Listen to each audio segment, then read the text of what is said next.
You're about to hear from a volleyball legend who has dominated courts from Georgia to Vietnam.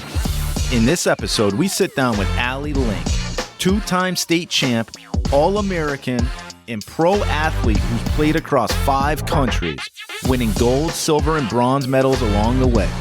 But her journey is about more than trophies.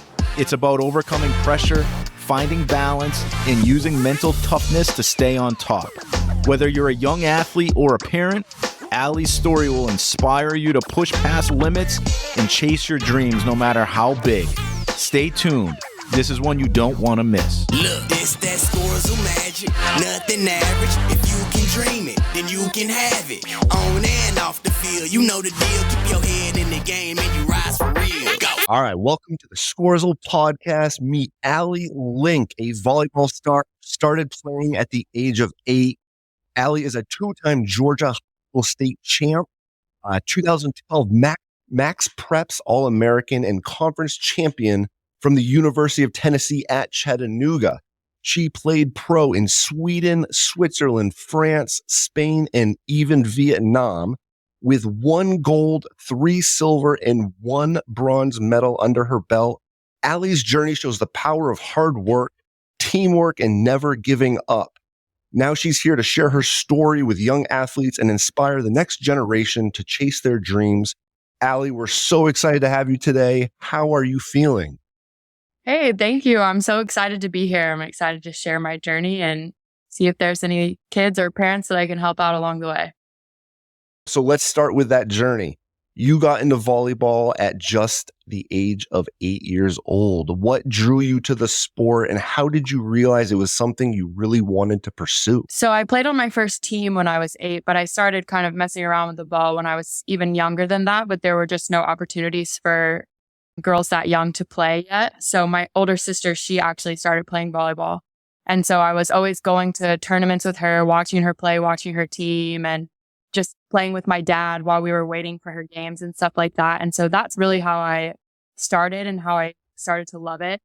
And then when I was 8, I started playing on like rec league teams. I think my dad was my first coach ever. And then when I was 10, I played on my first club team, which again, there were still no teams like young enough for me to play on. So I had to play with 13-year-olds for 2 years before I was finally with girls my own age. And honestly, that helped me so much just to play with girls who were older than me, stronger than me, bigger than me, and really made me adapt at a young age and hone in my skills so that I could compete with them.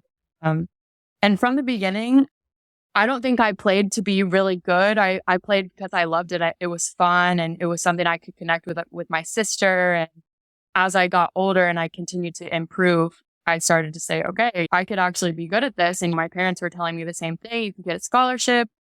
So yeah, that was what started driving me is once I got older and I started to get good, I could see like the paths in front of me. So I was excited about that. Allie, the competitive nature that you describe in that is incredible. And as you mentioned, as you were growing up, you didn't fully realize the opportunities that sports could bring. And now as you look back, what would you tell that 8-year-old Allie about the possibilities that were ahead of her? I mean, I've worked with a sports psychologist throughout my professional career. And some of the advice he's given me is like when I'm meditating to think about young Allie, 8-year-old Allie, putting on her little knee pads and stuff like that, going to practice. And I just think she wouldn't believe me. Like she would be shocked to know that I'm sitting in Saudi Arabia today, like practicing volleyball, you know. I honestly don't know if when I was 8, 9, 10 years old, I could grasp that. But for sure, once I started playing in college and club, there were no girls that I knew that were playing professionally, even when I was in college. I just didn't know that was something I could even dream of. So when I was starting my college career, I was thinking, okay, I'm heading into the end of my career. And especially my senior year, that weighed really heavy on me. And, you know, I didn't want it to end yet. I wasn't ready. And so that was a really hard thing that I had to go through. If I could go back and tell that Allie, you know, 22-year-old Allie, I would say, this is just the beginning. And especially in high school, you know, this is totally just the beginning. You have no idea where this is going to take you. Not only did volleyball pay for my college education, it also paid for my master's degree. And now I'm getting paid to live abroad and play volleyball. And Not even to mention my absolute best friends. All of them I played volleyball with. My husband, I met him playing volleyball. So it's just, you think you're just playing a sport, but it's just so much more than that. And I wish that when I was younger, I could have grasped that vision, because I think I would have done things a little differently. I maybe would have worked a little bit harder. I think it would have helped me to know like the scope of what sports could have actually given me. That's an incredible journey. When I think about my children, I think about managing school, sports, and life. So a lot of young athletes, they feel overwhelmed trying to balance everything. Mm-hmm. What advice do you have for them, especially when they're feeling the pressure from both sides, the school side and the sports side? Yeah, I mean, it's hard. I remember being in high school and I wanted to play for the best club in Georgia for volleyball. So I had to drive an hour each way through Atlanta traffic to play on that team. And I remember on the way home, it would be, 10, 11 o'clock and I'm doing my homework in the car. So it's hard and it takes a lot of dedication and it takes a lot of time management, doing your assignments early, staying on top of things, making sure that you're studying when you do have free time. So like in the car or even on the weekends, it's a lot. I remember it being a lot, but it's worth it for sure. No, absolutely. Looking at your success, it's definitely worth it. And, thinking about that hour drive, that's not uncommon for many young athletes nowadays. Yeah. So back then you're managing school, your sister's in sports, you're in sports. For the parents listening, what signs should they watch out for if their child is maybe starting to burn out a little bit? And how can they help them find that balance again if that's happening? Yeah, I have almost burnt out a couple times in my career. So, and I wouldn't be here without the support of my parents. I think that they did a really good job of helping me balance like my drive and my competitive nature with saying, okay, you're 14. This is a sport. If you need to take a step back, you take a step back. So I think just making sure that you have a good relationship with your kids and you can see, the signs, if they're getting sick all the time or they're falling asleep in class, things like that, then okay, maybe we need to have a conversation about this and balance things out a little bit better. But especially in the summers, that was when I would have a little bit of time off and my parents would never force me to go to like these volleyball camps or like extra training sessions or stuff like that. Like if I wanted to go, if it was my choice, of course they would allow me to do that and drive me and stuff like that. They allowed me to have space to like recover mentally and physically as well. That's great advice. And I'm self-reflecting here as I'm thinking of different camps as summer comes and I'm the one researching them before my child even knows it exists. Yeah. So really involve them and see if they're interested, right? Before pushing our own agenda as parents upon them. No, I mean, I get it though, because it is like you have to do those things if you want to get better, but there is just definitely a balance. Like I've learned that as I've gotten older that working to your 110% max isn't always the better option. Sometimes the better option is to rest and recover, and then you come back, 10 times stronger. All right, Allie, we all know that sports comes with like ups and downs. So I want to talk about you overcoming any challenges, whether that was in youth sports or in college or now playing abroad. Can you share a time when you faced like a major setback in your career and like what helped you push through it? Throughout my entire career, even as a high school player, I struggled with performance anxiety. And even now, when I was in high school and I was a teenager, I didn't have the rhetoric to describe what I was feeling and what was going on. I didn't know what anxiety was at all. And it wasn't until I got into college that they really started talking to us about performance anxiety and what it can look like, what it can feel like. But no one really helped me through that. And as I said earlier, when I was playing in college, I was thinking, okay, this is the end of my career. And my senior year, it hit me really hard. I was captain. I was projected to be conference player of the year. It was supposed to be this perfect season. We had won the regular season the year before. So it was supposed to be my year. It was like this big buildup. And I kind of let it get to me. I kind of started to think, okay, I need to do more. I need to do more than I'm capable of, really. And I started to put so much pressure on myself. And really, the first half of the season, I just like self-imploded. I couldn't do anything. I couldn't swing, couldn't score points. I couldn't do anything. And I ended up finding myself on the bench. And it was really hard for me because even as a freshman, I was starting as a freshman. And so it was really hard for me to grasp. And I think I honestly disassociated a little bit. Like I just shut down and was like, I'm fine. Everything's fine. I didn't let myself cry or anything like that. And it wasn't until I had a meeting with my coach and he just looked me dead in the face and he said, Allie, you have to relax. And I was like, that's not helpful. Like, I know I need to relax. And he told me, I don't need you to do anything more than you've already been doing these last 3 years. You're basically hurting yourself. You're hurting yourself by putting this much pressure on you. And I don't know why, like those words just really resonated with me that I didn't need to do more than I was capable of. And that is something that I've really grasped onto throughout the rest of my career from that point on. Is this, like a lot of times in sports, when you become really good, you start to have this savior mentality. Like, oh, well, if I would have played better, we wouldn't have lost. Or, if I play good, then we're going to win. And when you play team sports, it's just not like that. Like, it's just not true. Like you can play good and your team can lose. You can play bad and your team can win. And so that just kind of sparked an epiphany in me that I don't have to have this savior mentality and that no one expects me to do more than I'm capable of doing. And that's enough. My capabilities are enough. They always have been. And from then on, I made a huge push, finished my senior season strong and continued to play after that. But, for a while there, I was really thinking like, okay, I don't think I want to play anymore. Yeah, Allie, I want to build upon that experience that you had. And really, it took to college and people around you to have that conversation and to have that epiphany, right? Now that you've had that experience, talk to the parents, okay? Talk to the parents that what advice would you give them if their child is feeling down about their performance or confidence? What should they do? Yeah, I think it's tough. It's more tough in youth sports, I feel like, because you're paying to be there a lot of times. And you're not always getting coaches who they might know what they're talking about in the sport, but they don't understand like the mental aspects of things because it's been so long since they've been a player in most cases. And I will say when I was 18, I had a coach who he looked me in the face and he told me, oh, Allie, you're so good when you want to be. And I was like, what are you talking about? I was like thinking about that so much when I want to be. I always want to be good. What are you talking about? And basically he was touching on the fact that I'm inconsistent. I'm up and down.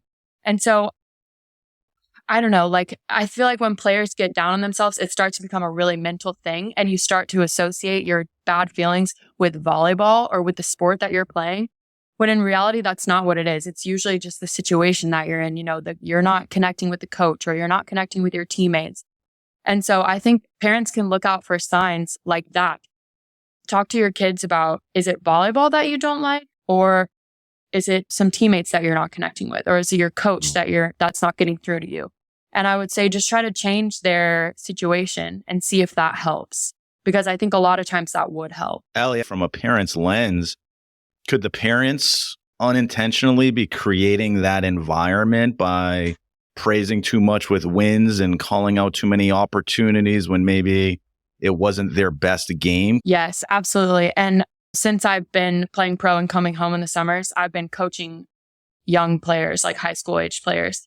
And I can see some parents who might be hurting their kids more than helping. Like I've had some parents stop the private lesson that I'm doing, take their kid outside, scream at them, let the kid come back in and finish the session crying. And I'm just thinking, this kid is 12 years old. Like it should be fun for them right now, or else they're not going to want to keep playing. Like I think parents have a better vision for their kids, oh, you can go to college, you can do this, you can do that. And they start to push that expectation on the kid when in reality, if the kid hates volleyball or whatever sport they're playing, they're not going to make it to play it when they're 18 and get a scholarship. And they can definitely add pressure from the sidelines of putting too much expectation on them rather than just being supportive and pushing them in other ways. How can you work harder? Not, you need to score more points or, things like that. And just to continue off that note, I think that's one thing that my parents did a really good job of was, like I said, balancing my schedule, but also balancing with their support. I always felt like they were on my side. And so then it built the trust between me and them. So when they did have any sort of constructive criticism, I listened to them and I trusted them and I respected what they had to say rather than just feeling like, oh, like you're always telling me negative things. You're always telling me how I can be better. So I think the relationship between parents and kids is really all about balance and trust and just open communication. Thankfully, you were able to overcome those situations where that performance anxiety was coming in, because you've had an amazing career. You've had an amazing opportunity to play volleyball in countries like Sweden, Switzerland, France, Spain, and even Vietnam. I'm just curious, how did these experiences change your perspective on the game and on life? Well, on the game, a lot, because it's very different playing in Europe.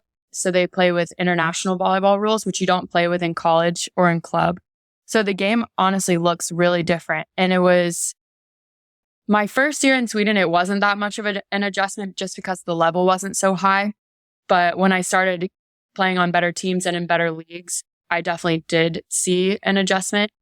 And also just the European mindset around sports is just so different from the United States mindset. It's like, we want to run through a brick wall. We want to give 120% every single day, work hard, have great energy and charisma in the gym. And in other countries, it's just not like that. My coaches, when I was in high school and college, they would say, you need to run down every ball, even if there's no way you can get it. You need to try.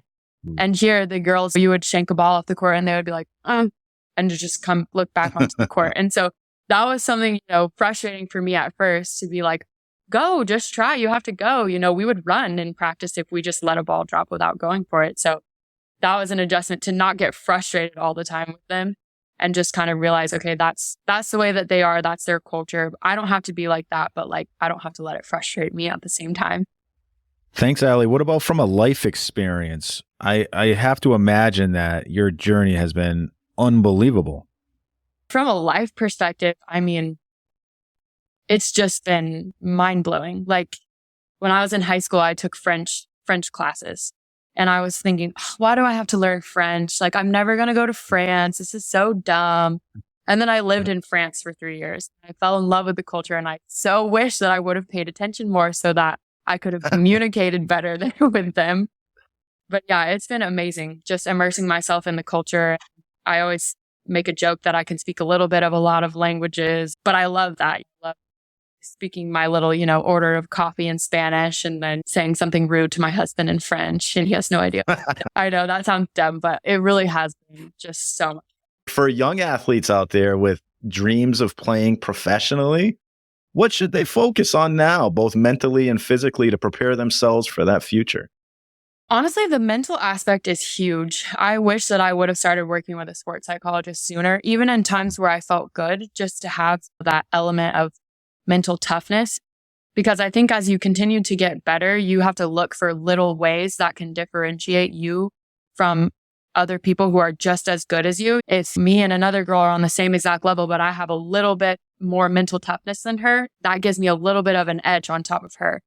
So I think that I focused a lot when I was younger on the physical aspects. I started weight training when I was 14, jump training, things like that. And that really did set me apart. But I think if I had had the weight training and some kind of mental coach, I would have been so much better than the girls who were even way taller than me. I think that the mental aspect is always the hardest part.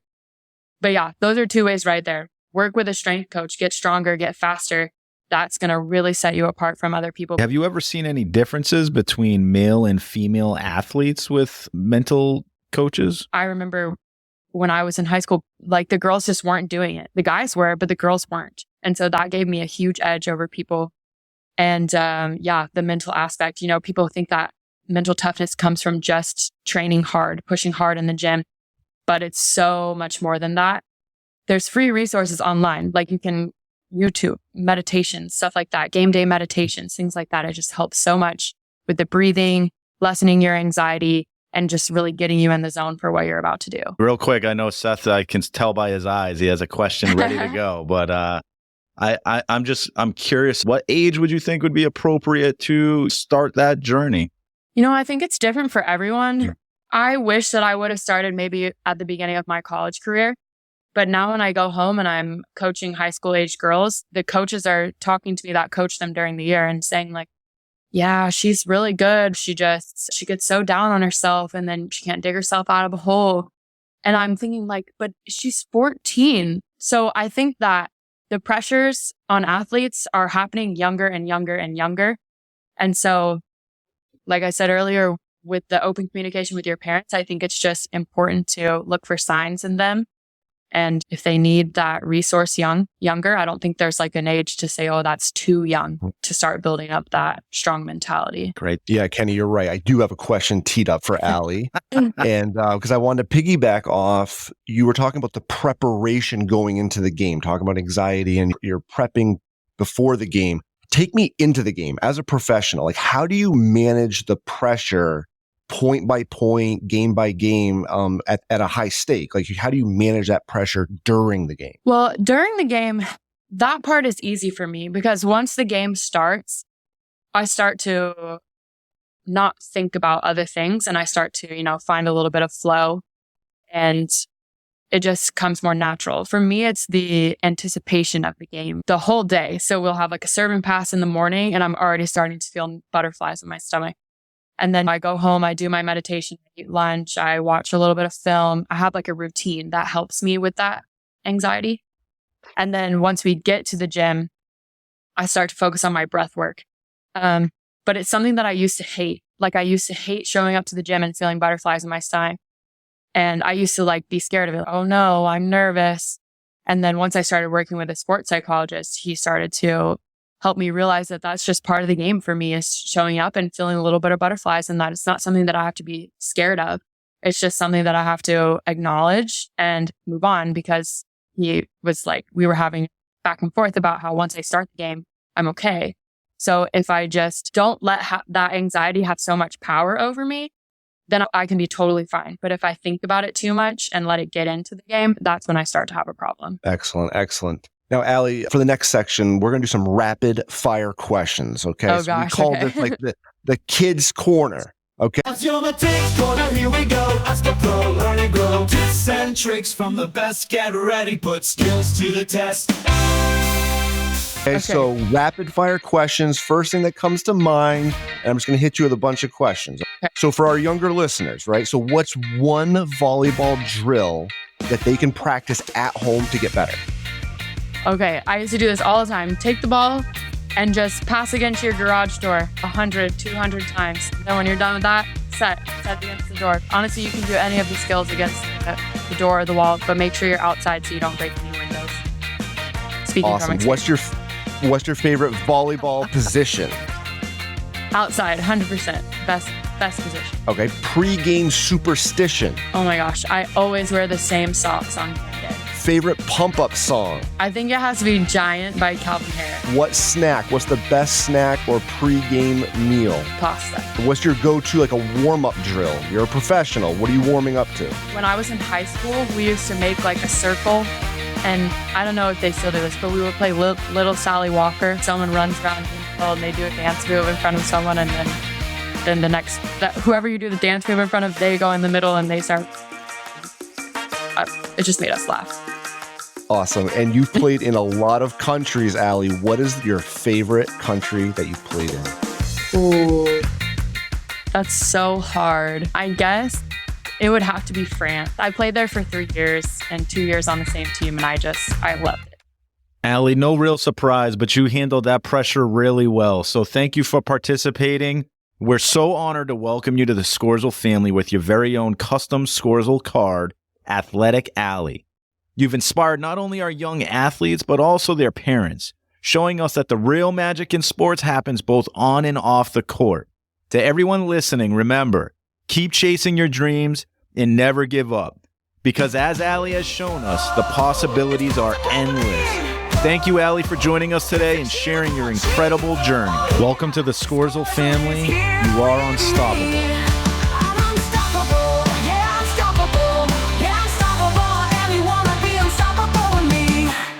From Georgia skies to the world unknown, Athletic Allie made her mark, she's grown. 2-time state champ, she fought with pride. Match preps, All-American, standing side by side. She played in Sweden, Spain, and beyond. Through every match, her spirit's strong. With every spike, every block, she soared. Athletic Allie's legacy can't be ignored. I'm unstoppable, stronger every day. I'm unstoppable.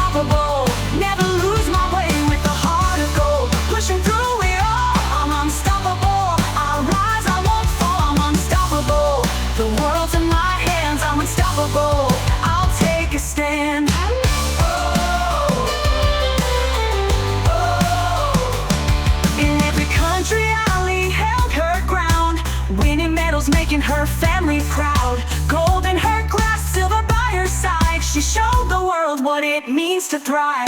From Vietnam to France, she chased her dream. Through every game, she led the team.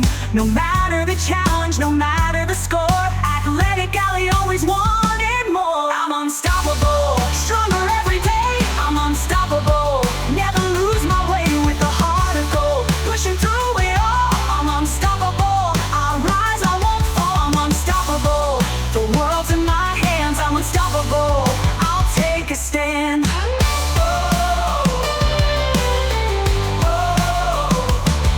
With grit and grace, she faced it all.